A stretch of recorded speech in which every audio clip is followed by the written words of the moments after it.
Hello, so today I'm going to show you how to make a couple different bows. They can be used for different things. I usually make them for hair bows if I have like a baby shower to go to, or something like that. So just getting some regular ribbon. This is like a satin ribbon. It's about 9.5 inches long, and then this one is just a regular ribbon that you would see. This one is a little bit longer. I'll show you exactly. This one is about 11.5 inches long.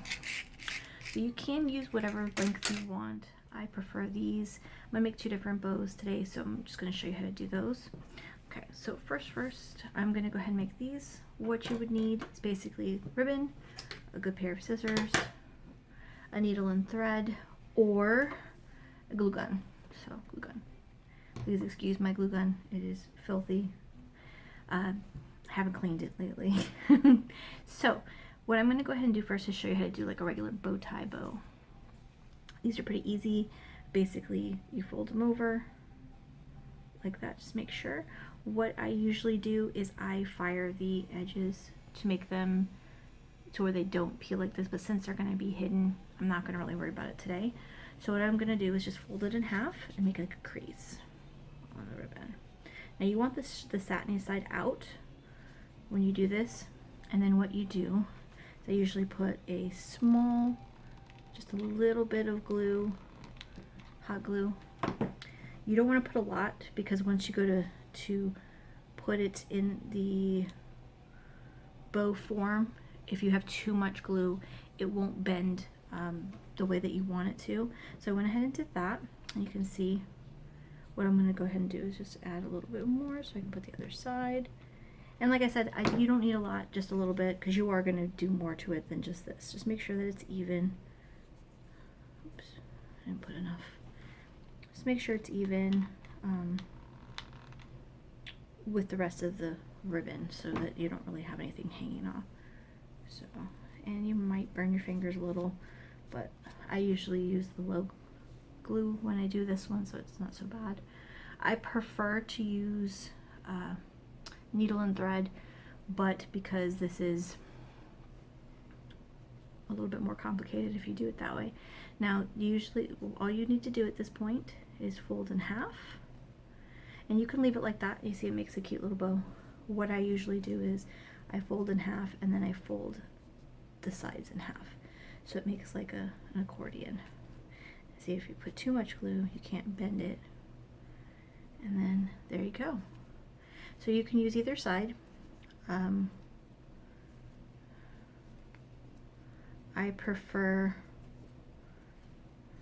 the other side, but okay. So what you can do, make it easier, fold it in half like so, put a crease, fold the side to that, put a crease, and then fold the other side and put a crease. That way it sits.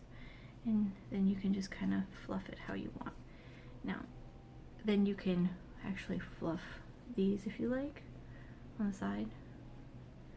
You can glue these to like a barrette, or I've made them for like little boys for like a wedding. I'm gonna go ahead and sew this because I prefer to sew it. Sewing it makes it a little bit more difficult because of the glue. You can hot glue it and it takes a lot less time, but I prefer to sew it because then if I'm sewing it to, like, say for example I'm making a bow tie for a child, I can sew it to the strap that would go around their neck instead of, and then that saves me a step kind of.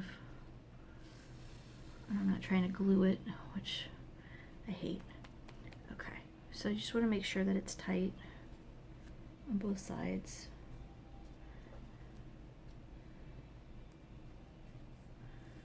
Go ahead and do that, make sure. Oop, I missed it. Okay, there we go. Alright, so you can see it's kind of stayed that shape. Now what you want to do is, I usually just wrap the string around a couple times to make sure that it's tight. Put a little bit of a thing here and then just knot it off.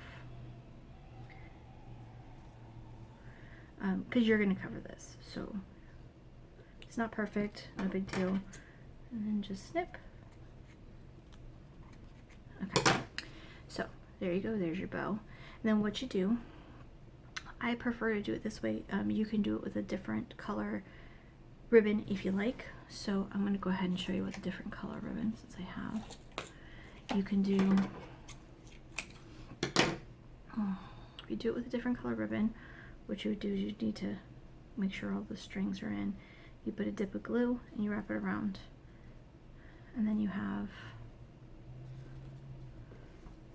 like that. You can do it with a piece of the same ribbon, works just as well. I prefer to use the same ribbon or a small ribbon like this that's the same color, so I usually buy them together at the store.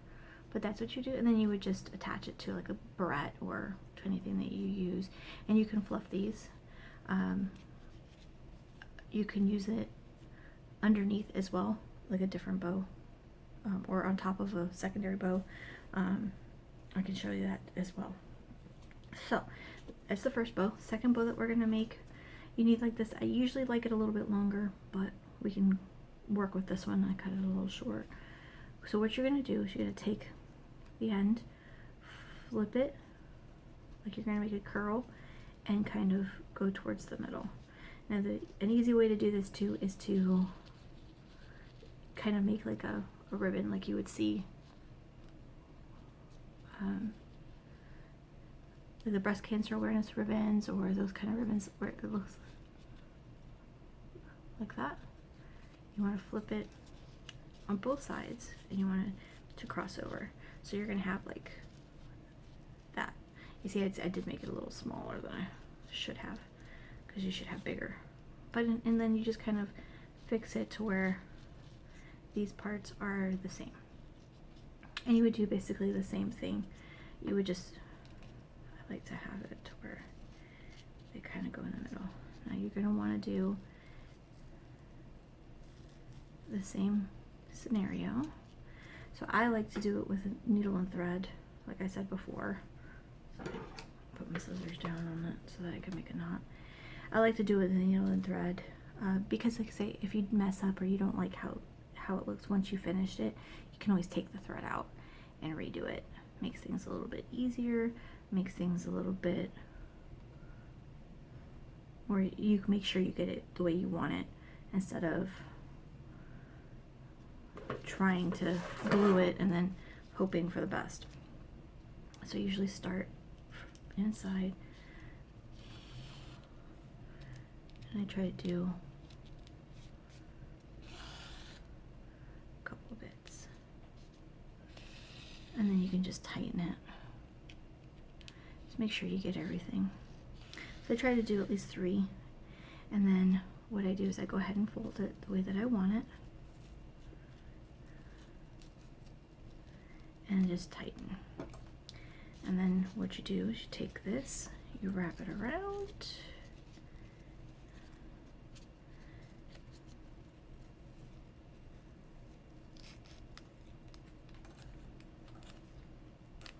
okay, and then I'm just gonna tie it off so that way I can kind of fluff it. And see, there you go, and that's what it's gonna look underneath, and then on top it looks like this. So you can just fluff it. You see how I made it a little lopsided, but that's okay. So we're gonna go ahead and leave it because I can kind of fluff. And I was going to use this for something else anyway, to go underneath. So there we go. You just cut your thread. And then to finish it off, you want to cut these at an angle.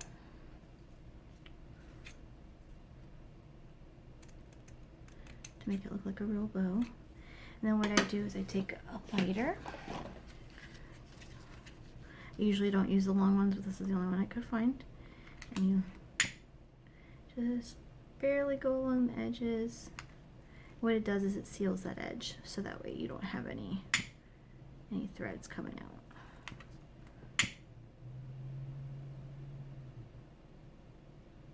There we go. See, nice and tight. And then now you can use this as a bow. You can put it underneath. You can put it underneath, put it on top. I like to do these sometimes where they're kind of layered. I do make them. This is one that I started for a baby shower. It's for a mom-to-be badge. Basically, this is what's going to go. I don't know if you've seen the ribbons, but they're like the ribbons that you would win at like a county fair or something. What I'll do is they usually have them for birthday girls, so I'll take the ribbon off, put the theme in the button, and then put something like this underneath. Instead of the birthday girl, it would be something like this, and it would match their theme. This happens to be a elephant theme that I did for a friend that I actually had that I was starting. She's doing an elephant theme, so all I need is the button, and I have a picture of the elephant that she's using for her baby shower to put in the middle, and this is going to be her badge so that everybody knows that she's the mom-to-be. If you have any questions, please put them in the comments below. Any recommendations, anything you'd like to see, just let me know. And thank you.